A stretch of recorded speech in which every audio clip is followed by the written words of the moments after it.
যারা সবে মাধ্যমিক দিয়েছ তাদের মধ্যে অনেকেই আছে একাদশ শ্রেণীর বাংলা পড়া শুরু করে দিয়েছে।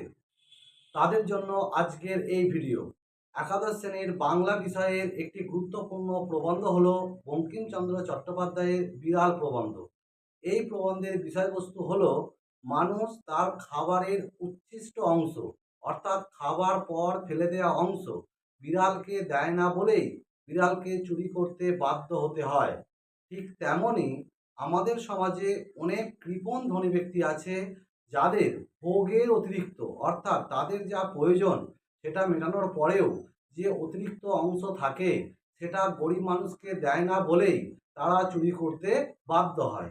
তাই লেখক এখানে চোরকে দোষ দিয়েছেন বটে, কিন্তু তার থেকেও বেশি দোষারোপ করেছেন কৃপণ ধনী ব্যক্তিকে। কারণ কৃপণ ধনী ব্যক্তি সম্পদকে আগলে রাখে বলেই গরিব মানুষকে চুরি করতে হয়। আজকে এটুকুই। পরের ভিডিওতে আবার নতুন কোনো টপিক নিয়ে হাজির হব। ধন্যবাদ।